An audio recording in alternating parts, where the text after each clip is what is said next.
நீங்கள் உங்களுடைய வீடுகளில் அல்லது சிலர் ஆஸ்பத்திரியில் அல்லது சிலர் உங்கள் ஆஃபீஸில் ஏதோ ஒரு இடத்துல இருந்து இந்த நிகழ்ச்சியை நீங்கள் பார்த்து கொண்டு இருக்கிறீங்க. இயேசு அற்புதமானவர். அவர் ஜனங்களுக்கு அற்புதம் செய்து மகிழ்விக்கிற ஒரு தேவன். எதற்காக ஒரு அற்புதம் செய்ய வேண்டும்? தன்னை வெளிப்படுத்தவா? என் வல்லமையை பார், என் அதிகாரத்தை பார் என்று காண்பிக்கவா? இல்லை. நம்முடைய துக்கத்தை சந்தோஷமாய் மாற்ற அவர் நமக்கு அற்புதம் செய்கிறார். ஏனென்றால் அவர் நமக்காக பரிதபிக்கிற ஒரு அற்புதமான ஒரு ஆண்டவர்.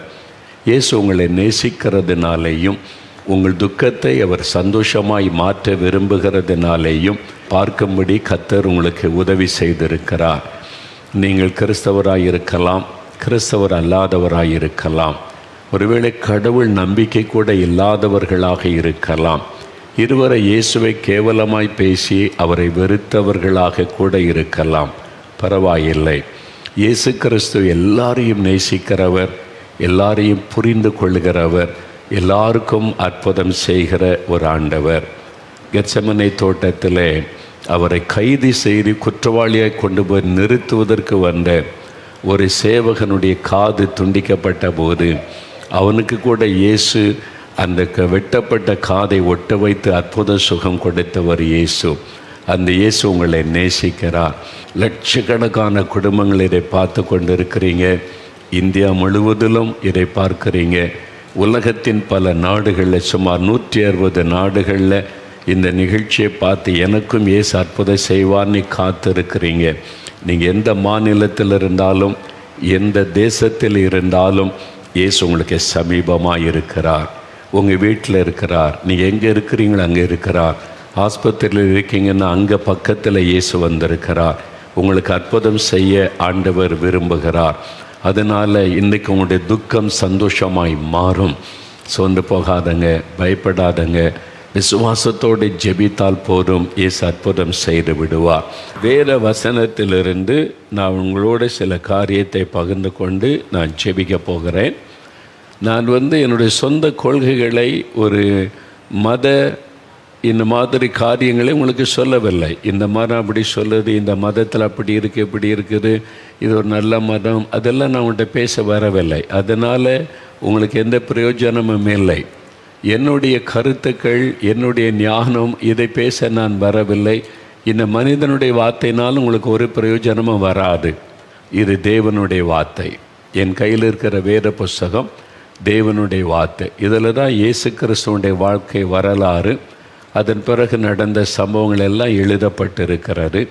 இந்த உலகத்தில் இப்பொழுது என்ன நடக்கிறது, இனிமேல் என்ன நடக்கும், எல்லாமே இந்த வேத புஸ்தகத்தில் எழுதப்பட்டிருக்கிறது. இந்த வேத புஸ்தகத்திலிருந்து ஒரு காரியத்தை உங்களோட நான் பகிர்ந்து கொள்ளப் போகிறேன். இந்த தேவனுடைய வார்த்தைக்கு வல்லமை உண்டு. இந்த வார்த்தை வல்லமையும் ஜீவனும் உள்ளது.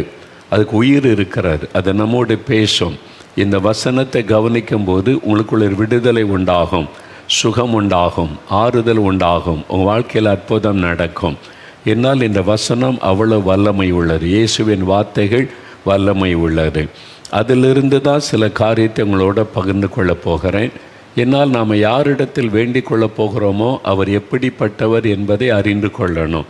இந்த இயேசு எப்படிப்பட்டவர், அவர் நம்மகிட்ட என்ன எதிர்பார்க்கிறார், அவருக்கு ஏதாவது காணிக்கை கொடுக்கணுமா, அவருடைய புண்ணிய ஸ்தலத்துக்கு வரணுமா, பரிகாரத்துக்காக ஏதாவது நான் இயேசுக்காக செய்யணுமா, பண செலவு பண்ணணுமா, என்ன செய்யணும், இதெல்லாம் நம்ம அறிந்து கொண்டு ஜெபிக்கும் போது தான் அற்புதத்தை நம்ம பெற்றுக்கொள்ள முடியும்.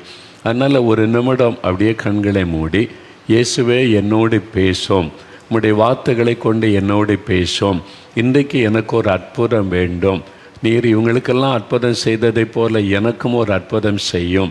அப்படி கேளுங்க. ஒரு நிமிஷம் ஜெபம் பண்ணுங்க. இயேசுவே என்னோட பேசுங்க, என்னை தொடுங்க, எனக்கு அற்புதம் செய்யுங்க, எனக்கு விடுதலை கொடுங்க, என் துக்கத்தை சந்தோஷமாக மாற்றுங்கன்னு ஜெபம் பண்ணுங்க. தகப்பனே, யார் யார் உண்மையான இருதயத்தோடு உம்முடைய பிரசன்னத்தில் காத்திருந்து இயேசுவே என்னோட பேசுங்க, என்னை தொடுங்க, எனக்கு விடுதலை கொடுங்க, என் துக்கத்தை சந்தோஷமாக மாற்றுங்க என்று யார் யார் வேண்டிக் கொள்ளுகிறார்களோ அவர்களோடு உம்முடைய வசனத்தை கொண்டு நீர் பேசும், உம்மை அவளுக்கு வெளிப்படுத்தும், இன்றைக்கு அவளுக்கு அற்புதம் செய்யும். இயேசுவின் நாமத்தில் ஜெபிக்கிறேன் பிதாவே, ஆமேன், ஆமேன். வேத புஸ்தகத்தில் 2 கொரிந்தியர் 1ஆம் அதிகாரம் 3வது வசனம். இந்த வேத புஸ்தகத்தில் 2 கொரிந்தியர் 1ஆம் அதிகாரம் 3ஆம் வசனத்தில் ஆண்டவருக்கு ஒரு அழகான பெயர் சொல்லப்படுகிறது. நம்மை சிருஷ்டித்த ஆண்டவர், நம்மை உண்டாக்கின ஆண்டவர் எப்படிப்பட்டவர் அப்படின்னு ஒரு காரியம் சொல்லப்படுகிறாரு. அவர் சகலவிதமான ஆறுதலின் தேவன் என்று அவரை குறித்து சொல்லப்படுகிறாரு. இந்த வேத புஸ்தகத்தில் ஆண்டவருக்கு ஆயிரக்கணக்கான பெயர்கள் குறிப்பிடப்பட்டிருக்கிறாரு. அவர் சமாதானத்தின் தேவன், அவர் நம்பிக்கையின் தேவன், அவர் வல்லமையுள்ள தேவன், அவர் அற்புதங்களை செய்கிறவர், அதிசயமானவர், இப்படி நிறைய பெயர்கள் சொல்லப்படுகிறாரு. அவருடைய ஒவ்வொரு பெயரிலும் அர்த்தமும் வல்லமையும் ஆசீர்வாதமும் உண்டு. இந்த இடத்துல அவர் சகலவிதமான ஆறுதலின் தேவன் என்று சொல்லப்பட்டிருக்கிறாரு. இந்த நாளுக்காக, இந்த வசனத்தை கேட்கிற உங்களுக்காக நான் தேவ சமூகத்தில் காத்திருந்து ஜெபித்து கொண்டிருந்தேன். பல நாட்களாக அப்பப்போ ஜெபித்து கொண்டே வந்தேன். சில நாட்கள் உபவாசம் பண்ணி நான் ஜெபித்து கொண்டிருந்தேன். ஆண்டவரே, இந்த மக்களோடு நீங்கள் பேசணும், இந்த ஜனங்களை ஆசீர்வதிக்க வேண்டும், நான் என்ன செய்தி அவளுக்கு சொல்ல வேண்டும், எப்படி ஜெபிக்க வேண்டும் என்றெல்லாம் நான் காத்திருந்து தேவ சமூகத்தில் ஜெபிப்பது வழக்கம். அப்படி நான் ஜெபிக்கும்போது இந்த நாளுக்காக ஆண்டவர் சொன்ன வார்த்தை, நான் ஆறுதலின் தேவன் என்பதை அந்த மக்களுக்கு சொல். ஏனென்றால் நிறைய பேருடைய உள்ளம் காயப்பட்டு வேதனைப்பட்டு ஆறுதலுக்காக ஏங்கி கொண்டிருக்கிறது. அதனால் நான் அவளை ஆறுதல் படுத்தி அதற்கான அற்புதங்களை செய்து அவருடைய துக்கத்தை சந்தோஷமாய் மாற்றி மகிழ்விப்பேன் என்று ஆண்டவர் பரிசுத்த ஆவியானவர் மூலமாய் என்னோடு பேசினார். அதனால தான் இந்த வசனத்தை உங்களுக்கு சொல்லுகிறேன். ஆண்டவர் சொல்லுகிறார், என் மகளே, நான் உனக்கு ஆறுதல் தருகிற ஒரு தேவன்.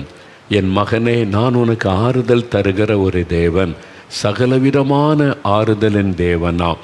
எந்த பிரச்சனை உங்களுடைய வேதனைப்படுத்தி காயப்படுத்தி துக்கப்படுத்தி இருந்தாலும் அந்த காயத்தை மாற்றக்கூடிய ஒரு ஆறுதலை ஆண்டவரால் தர முடியும். உங்களுடைய உள்ளம் காயப்பட்டு வேதனைப்பட்டு அதனால் மனம் உடைந்து நம்பிக்கை இழந்து வேதனையோடு நீங்கள் அமர்ந்திருக்கலாம். ஆண்டவர் இயேசு உங்கள் பக்கத்தில் வந்து சொல்லுகிறார், என் மகனே, நான் உனக்கு ஆறுதல் செய்கிற ஒரு தேவன்.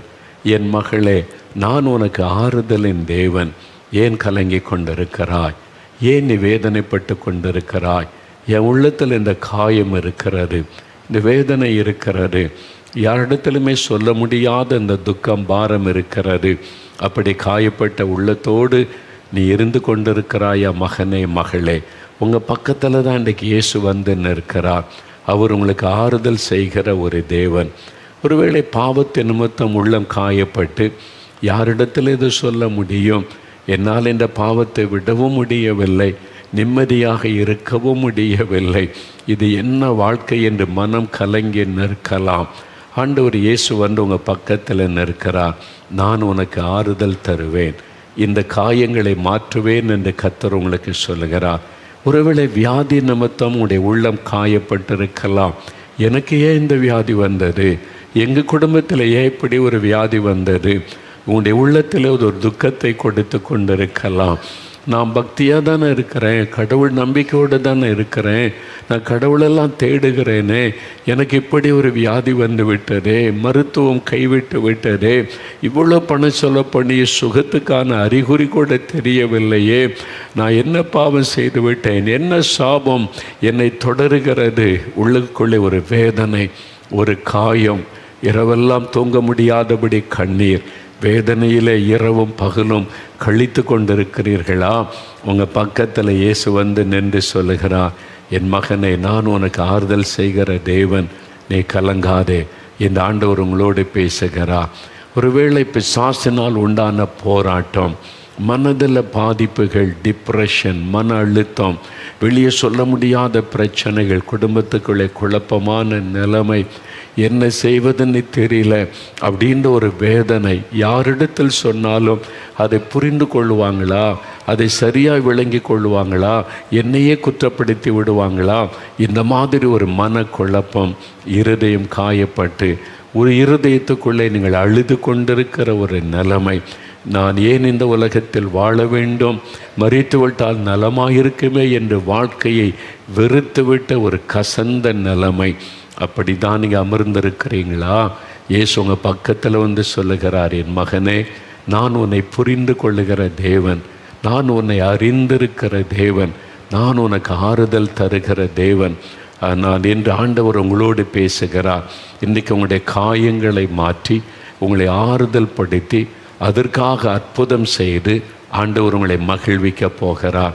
அதற்காக இயேசு இந்த உலகத்தில் உலாவின நாட்களில் அவர் எப்படி மனிதர்களை ஆறுதல் படுத்தினார், காயப்பட்ட உள்ளத்தோடு இருந்தவர்களை எப்படி ஆறுதல் படுத்தி அவருடைய துக்கங்களை மாற்றினார் என்று நிறைய சம்பவங்கள் இந்த வேதத்தில் எழுதப்பட்டிருக்கிறது. இயேசு இந்த உலகத்தில் மனிதனாய் உலாவின அந்த நாட்களில் அதில் ஒரு 3 சம்பவங்களை நான் உங்களுக்கு சொல்லி உங்களுக்காக ஜெபிக்க போகிறேன். அது உங்களை குறித்ததாகத்தான் இருக்கும். உங்களுடைய ஏதோ ஒரு பிரச்சனை, உங்களை காயப்படுத்துகிற ஏதோ ஒரு காரியம், ஆறுதல் இல்லாமல் தவிக்கிற ஏதோ ஒரு காரியம், அதை குறித்து ஆண்டவர் உங்களோடு இன்றைக்கு பேச விரும்புகிறார். முதலாவது ஒரு சம்பவத்தை வேத புஸ்தகத்தில் லூக்கா 7ஆம் அதிகாரம் 37வது வசனம் முதல் நீங்கள் வாசித்தால் வேத புஸ்தகத்தில் ஒரு சம்பவம் எழுதப்பட்டிருக்கிறது. உண்மையாய் நடந்த ஒரு சம்பவம். இயேசு ஒரு வீட்டுக்கு விருந்துக்கு அழைக்கப்பட்டு அந்த வீட்டில் ஒரு விருந்துக்காக உட்கார்ந்திருக்கிறார். அந்த சமயத்தில் அந்த ஊரில் இருந்த பாவியான ஒரு பெண், வசனம் சொல்லுகிறது பாவியான ஒரு பெண், விபச்சார பாவத்தினாலே தன்னை கரைப்படுத்தி கொண்ட ஒரு பெண். அதனால் அவள் இயேசு இங்கே வந்திருக்கிறார் என்பதை கேள்விப்பட்டு வந்து அவருடைய பாதத்தில் விழுந்து கண்ணீர் விட்டு அழுதாள் என்று வசனம் சொல்லுகிறது. தன் கண்ணீரினால் இயேசுவின் பாதத்தை நனைத்தாள். அப்பொழுது இயேசுடைய உடைந்த உள்ளத்தை பார்க்கிறார், காயப்பட்ட உள்ளத்தை பார்க்கிறார், பாதிக்கப்பட்ட அவருடைய உள்ளத்தை இயேசு பார்க்கிறார். ஆனால் அந்த விருந்துக்கு அழைத்த அந்த ஊரில் இருந்த அந்த மனிதன் சொல்லுகிறான், ஐயோ, இவள் பாவியான ஒரு பெண்ணாயிற்றே, இவளால் எத்தனை குடும்பம் பாதிக்கப்பட்டது, இவளால் எத்தனை பேர் பாவத்துக்குள்ளானாங்க, இவள் எப்படி இயேசுவை தொட முடியும்? இயேசு எவ்வளோ பரிசுத்தம் உள்ளவர், தீர்க்க தரிசி, கடவுள் மனிதனாக நம் மத்தியில் வந்திருக்கிறார் என்று எண்ணிக்கொண்டிருக்கிறோம். இவள் எப்படி இயேசுவை தொடலாம் என்பதாக அவளை குறித்து தவறான எண்ணம் கொண்டு கோபப்படுகிறான். இயேசு அதை அறிந்து கொண்டார். இயேசு அவருடைய உடைந்த உள்ளத்தையும் அவளுக்குள்ள இந்த காயத்தையும் நிம்மதியில்லாமல் தவிப்பதையும் இயேசு பார்க்கிறார். என் பாவம் மன்னிக்கப்படுமா? எனக்கு பாவத்தில் என்று விடுதலை கிடைக்குமா? எல்லாரும் என்னை பாவி என்று குற்றப்படுத்துகிறார்கள், என் உள்ளத்தை காயப்படுத்துகிறார்கள். நான் என்ன செய்வதென்று தவிக்கிறேன். யார் என் பாவத்தை மன்னிப்பாங்க? யார் எனக்கு இந்த பாவத்தில் இருந்து விடுதலை தருவார்கள்? அந்த ஏக்கத்தோடு கூட அந்த மகள் இயேசுவை பற்றி அறிந்து வந்து அவருடைய பாதத்திலே விழுந்தாள். இயேசு அவளை பார்த்து என்ன சொன்னார்? அவளை குற்றப்படுத்தும்படியாக கை நீட்டி சொல்லவில்லை. இயேசு சொல்லுகிறார், 48வது வசனம் 50வது வசனத்தில் இயேசு சொல்ல, மகளே, உன் பாவங்கள் உனக்கு மன்னிக்கப்பட்டது. முதலாவது இயேசு அவளை பார்த்து சொல்லுகிறார், மகளே, உன் பாவங்கள் உனக்கு மன்னிக்கப்பட்டது, நீ சமாதானத்தோடே போ என்று ஆண்டவர், உன் விசுவாசம் உன்னை ரட்சித்தது என்று ஆண்டவர் சொல்லுகிறார். ஆறுதலான ஒரு வார்த்தை. எல்லாரும் குற்றப்படுத்துகிறாங்க, எல்லாரும் கை நீட்டி சொல்கிறாங்க, நீ பாவி, நீ பாவி, நீ பாவியான ஒரு பெண் என்பதாக. ஆனால் இயேசு சொல்லுகிறார், உன் பாவங்கள் உனக்கு மன்னிக்கப்பட்டது, நீ சமாதானத்தோടെ போ என்பதாக, உன் விசுவாசம் உன்னை ரட்சித்தது என்று ஒரு ஆறுதலான வார்த்தை சொன்னார். பிரியமானவர்களே, பாவம் ஒரு மனிதனுடைய உள்ளத்தை பாதிக்கும், சமாதானத்தை பாதிக்கும், நிம்மதியை பாதிக்கும். பாவத்தில் ஒரு மனிதன் நிலைத்திருக்கும் பொழுது தேவனோடு உள்ள உறவு பாதிக்கப்படுவதனால சமாதானத்தை இழந்து அந்த பாவமுடைய வாழ்க்கையிலே நிம்மதியெல்லாம் குலைத்து விடும், சமாதானத்தை கெடுத்து விடும். அவனுடைய உள்ளம் தவிக்கிறது, இந்த பாவத்தினால் விடவும் முடியவில்லை, இந்த பாவம் என்னை தொடர்ந்து கொண்டே இருக்கிறது, இந்த பாவத்தை விட வேண்டும் என்று நினைத்தாலும் விட முடியலை, நிம்மதியுமில்லை என்று கலங்குகிற மனிதர்கள் உண்டு. ஒருவேளை நீங்கள் அப்படிப்பட்ட நிலைமையில் இருக்கிறீங்களா? ஆண்டவர் உங்களை பார்த்து சொல்லுகிறார், என் மகனே, உன் பாவங்கள் உனக்கு மன்னிக்கப்பட்டது, என் மகளே, உன் பாவங்கள் உனக்கு மன்னிக்கப்பட்டது, நீ சமாதானத்தோടെ போ. என் ஆண்டவர் உங்களை பார்த்து ஆறுதலான வார்த்தையை சொல்லி அந்த காயத்தை ஆண்டவர் மாற்றுகிறார். தென்கொரியா தேசத்தில் ஒரு பெரிய போதகர் ஊழியக்காரர் இந்த டாக்டர் பால் யாங்கிச்சோ என்று ஒரு பெரிய திருச்சபை நடத்துகிற ஒரு போதகர் இருந்தார். அவருடைய சபையில் லட்சக்கணக்கான ஆத்துமாக்கள் இருக்கிறாங்க. நான் அவரை பார்த்துருக்கிறேன். இந்த தேசத்துக்கு போயிருக்கிற இந்த சபையில் கூட நான் போய் பங்கு பெற்றிருக்கிறேன். அதில் ஒரு வாலிப மகளுக்கு அவர் திருமணம் செய்து வைத்தார். அவருடைய சர்ச்சில் நடந்த திருமணத்தை அவர் அந்த குடும்பத்தில் நடத்தி வைத்தார். திருமணம் முடிந்தது, ஆசீர்வதித்து அனுப்பினார். சில மாதங்கள் கழிந்தது. ஒரு நாள் அந்த மகள் வந்து அந்த போதகரிடத்தில் வந்து, உங்களோடு நான் தனித்து பேச வேண்டும் என்று வந்தாள். சரி மகளே வா என்று சொல்லி உட்கார வைத்து பேசினார். அவளுக்கு தனியாக அந்த போதகரை சந்தித்த போது கண்ணீர் விட்டு அவள் அழுதாள். கண்ணீர் சிந்தி அவள் அழுதாள். அழுது போது இவருக்கு ரொம்ப துக்கமாகிவிட்டது.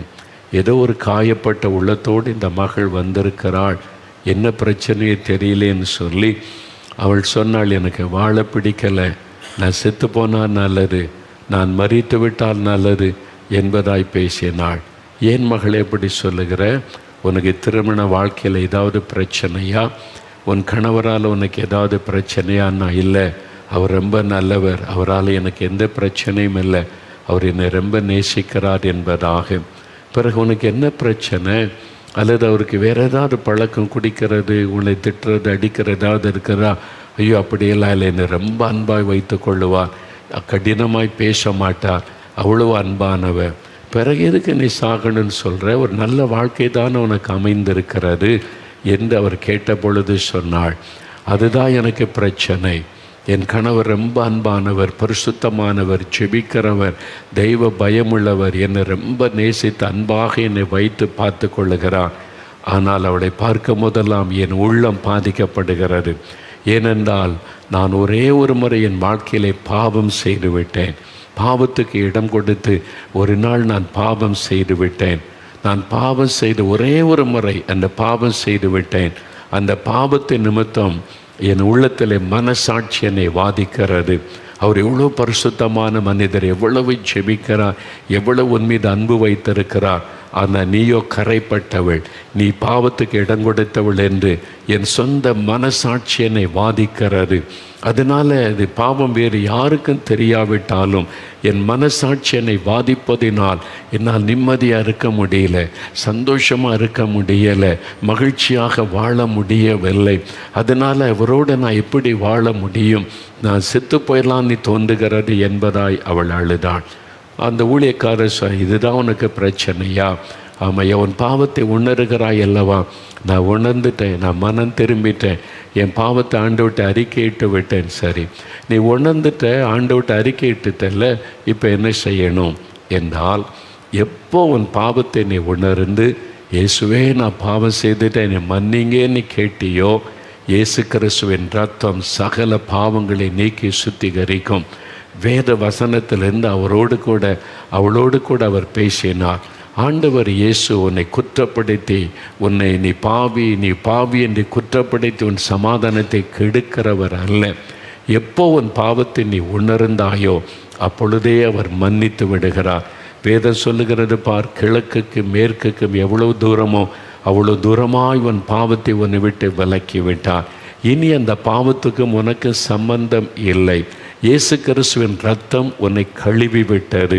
அதனால் இப்போ நீ தேவனுடைய பிள்ளையாக இருக்கிறாய். இயேசு கிறிஸ்துவனை மகளே என்று அன்போடு கூட சொல்லுகிறார். நீ அதை விசுவாசித்து உனக்கு சொந்தமாக்கிக்கொள். அந்த காரியங்கள் உன்னை விட்டு விலகிவிடும். பழைய காரியங்கள் உன் உள்ளத்தை விட்டு விலகிவிடும். அவருடைய ரத்தம் உன்னை கழுவி சுத்திகரிக்கிறது என்று சொன்னபோது அவள் முழங்கால் படியிட்டு கண்ணீரோடு ஆண்டவரிடத்தில் ஜெபம் பண்ணி விசுவாசத்தோடு அந்த மன்னிப்பை அவள் ஏற்றுக்கொண்டாள். அவள் ஏற்றுக்கொண்ட உடன் உள்ளத்தில் இருந்த அந்த பாரம் விலகினது. அவளுக்குள்ள இருந்த துக்கம் விலகினது. இப்பொழுது தன் உள்ளத்தில் தான் பரிசுத்தமாக்கப்பட்டு விட்ட உணர்வு, அந்த மகிழ்ச்சி அவளுக்குள்ளே வந்தது. அந்த பாவ கரை நீக்கப்பட்டு ஒரு பெரிய மகிழ்ச்சியோடு போனாள்.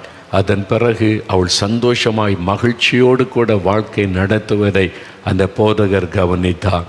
பிரியமானவர்களே, பாவம் பயங்கரமானது, நம்மை கரைப்படுத்தி நம்முடைய மனசாட்சியை பாதிக்கக்கூடியது. ஆனால் இயேசு கிறிஸ்துவின் இரத்தம் நம்முடைய பாவமர நம் இருதயத்தை கழுவி குற்ற மனசாட்சியை நம்மை விட்டு மாற்றக்கூடியது.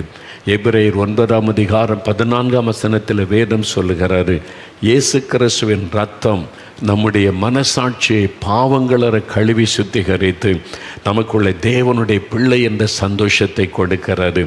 எப்போ நீங்கள் பாவத்தை உணர்கிறீர்களோ அப்பொழுதே இயேசு உங்களை மன்னிக்க, உங்களுக்கு அந்த பாவத்தை அவர் மாற்றி உங்களுடைய இருதயத்தை பரிசுத்தப்படுத்த, பாவத்தின் வல்லமிலிருந்து விடுதலையாக்க ஆயத்தமாக இருக்கிறார். அதனால் இன்றைக்கு இயேசுவே என் பாவத்தை மன்னியும், என்னுடைய மனசாட்சியை வாதித்து கொண்டிருக்கிற அந்த பாவம் உங்கள் இரத்தத்தினால என் இருதயத்தை கழுவிருங்கன்னு ஒப்பு கொடுங்க. இனி இந்த மதுபான பழக்கம் வேண்டாம், சூதாடுகிற பழக்கம் வேண்டாம். இனி இந்த கண்களின் இச்சை, மாமிசத்தின் இச்சை, இந்த பாவங்கள் எனக்கு வேண்டாம். இது என் சமாதானத்தை கெடுத்து கொண்டிருக்கிறது, என்னை கரைப்படுத்துகிறது. இதிலிருந்து எனக்கு ஒரு விடுதலை கொடுங்கன்னு சொல்லி எப்போ நீங்கள் உணர்ந்து இயேசுவனிடத்தில் பாவத்தை அறிக்கையிடுவீர்களோ அவர் பாவத்தை மன்னிக்கிறவர் மாத்திரம் அல்ல, உங்களுடைய குற்ற மனசாட்சியை மாற்றுகிறவர் மாத்திரம் அல்ல, பாவத்தின் வல்லமிலிருந்து விடுதலை தருகிறவர்.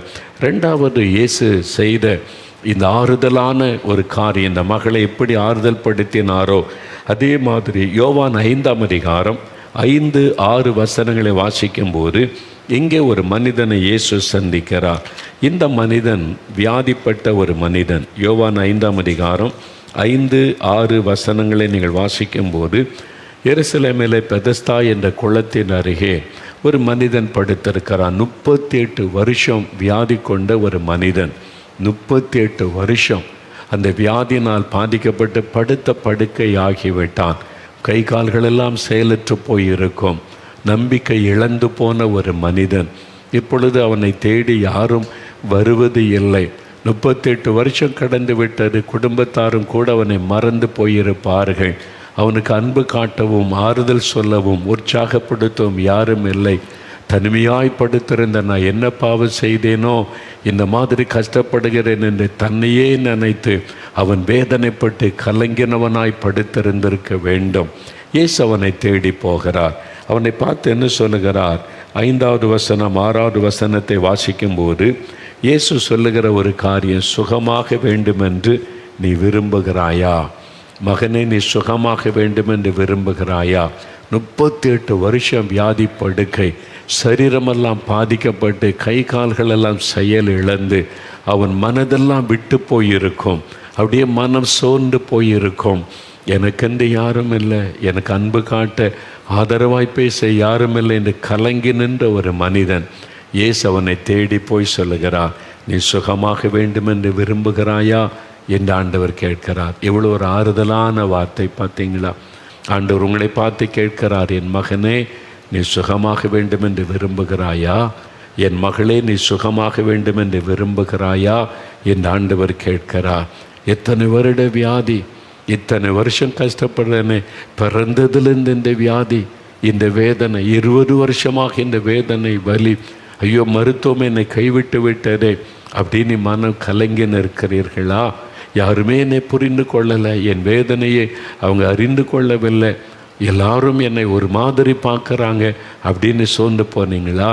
இயேசு உங்கள் பக்கத்தில் வந்து நின்று சொல்லுகிறார், என் மகளை நீ சுகமாக விரும்புகிறாயா? என் மகனை சுகமாக விரும்புகிறாயா?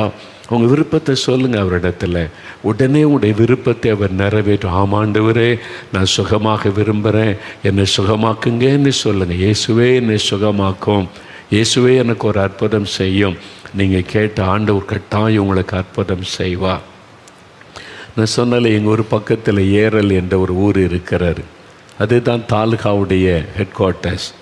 அங்கே 4 மாவட்டடைய தாலுக்கா ஹெட் குவார்ட்டர்ஸ் தான் ஏரல் என்பர். அங்கே பக்கத்தில் ஒரு கிராமம். அந்த கிராமத்தில் ஒரு குடும்பம் இருந்தது. அதில் அந்த சகோதரிக்கு திருமணம் ஆயிற்று. அவருடைய வயிற்றில் ஒரு பிரச்சனை, வலி உண்டாகி கொண்டே இருந்தது. திருமணமாகி சில வருடங்கள் ஆயிற்று, குழந்தையும் இல்லை, வயிற்றிலே வலி. டாக்டரிடத்தில் கொண்டு போகலாம். ஒரு ஏழை குடும்பத்தை சார்ந்தவர்கள். அந்த கணவரும் கஷ்டப்பட்டு வேலை செய்து சம்பாதிக்கிறவர், ஏழை குடும்பம்.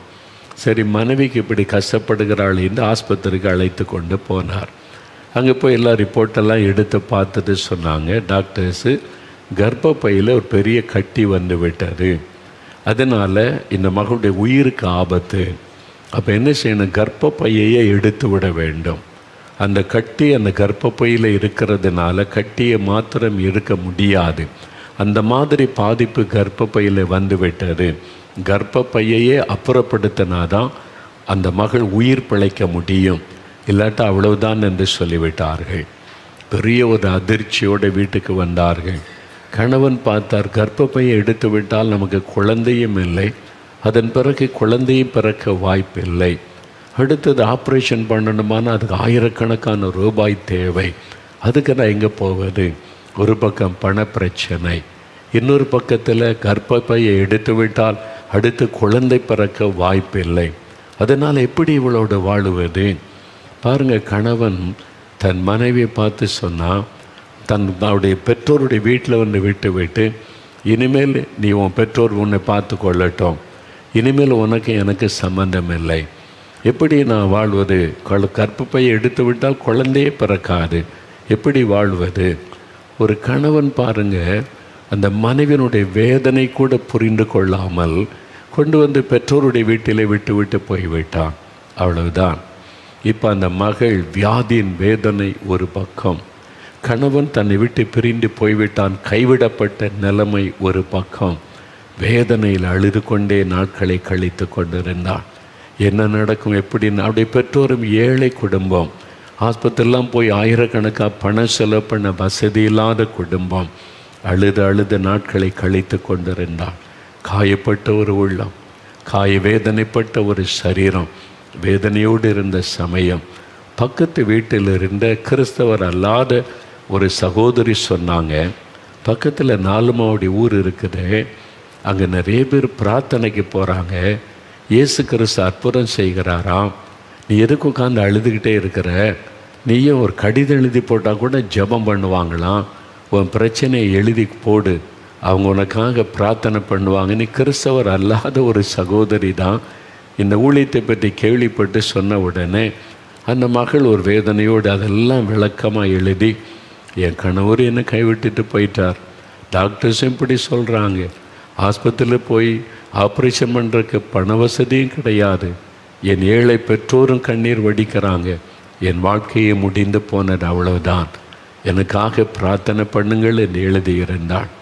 அந்த கடிதம் என் கையில் கிடைத்தது. அந்த கடிதத்தை வாசித்த போது என் இருதயம் ரொம்ப பாதிக்கப்பட்டார். பாவம், அந்த மகள் வியாதியின் போல ஒரு பக்கம் வேதனை, கணவனால் கைவிடப்பட்ட நிலைமை ஒரு பக்கம். அதனால் ஒவ்வொரு மாதமும் திறப்பின் வாசல் ஜெபம் நடக்கும்ல, அந்த திறப்பின் வாசல் ஜெபத்தில் நான் இந்த கடிதத்தை வாசித்து நம்ம எல்லாரும் ஜெபிக்கலாம், இந்த மாதிரி ஒரு மகள் எழுதியிருக்கிறாங்க, எவ்வளோ பெரிய துக்கம், அந்த மகளுக்கு ஆண்டவர் அற்புதம் செய்யணும், ஜெபிக்கலாம் என்று வாசித்த பொழுது எல்லாரும் ஜெபம் பண்ணினோம்.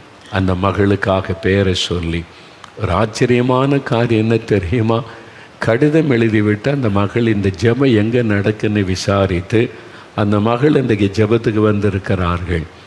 நம்மளுக்கு தானே சொல்லி ஜெபிக்கிறாங்க, நம்ம கடிதத்தை தான் வாசிக்கிறாங்க, நமக்காகத்தான் ஜெபிக்கிறாங்கன்னு சொல்லி அந்த மகள் கண்ணீரோட, இயேசுவே எனக்கு ஒரு அற்புதம் செய்யுங்க, இயேசுவே எனக்கு ஒரு சுகம் கொடுங்க, எல்லாரும் எனக்காக ஜெபிக்கிறாங்க, என் வாழ்க்கையை முடிந்து போய்விட்டார், எனக்கு ஒரு அற்புதம் செய்யுங்கன்னு அந்த மகள் கண்ணீரோடு ஜெபித்தார். அந்த மகளுடைய கண்ணீரை இயேசு கண்டார். அதே நாளில் ஆண்டவருடைய வல்லமை அவளை தொட்டார். தன்னை ஒரு வல்லமை தொட்டதை உணர்ந்தாங்க, அற்புதம் நடந்து விட்டதை உணர்ந்தாங்க, வீட்டுக்கு போயிட்டாங்க. இப்போ சரீரத்தில் ஒரு மாற்றம் தெரிகிறது, அந்த சுகவீனம் அதெல்லாம் மாறி மாற்றத்தை உணர்கிறார்கள்.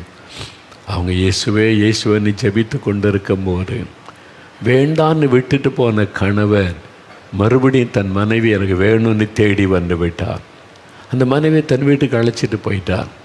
ஆஸ்பத்திரி கொண்டு போய் பார்த்தா கட்டி காணவில்லை, கட்டி இல்லை, ஒரு அற்புதமான சுகம். அந்த மகள் தன் கணவரோடு சேர்ந்து சந்தோஷமாய் வாழும்படி இயேசு செய்தார்.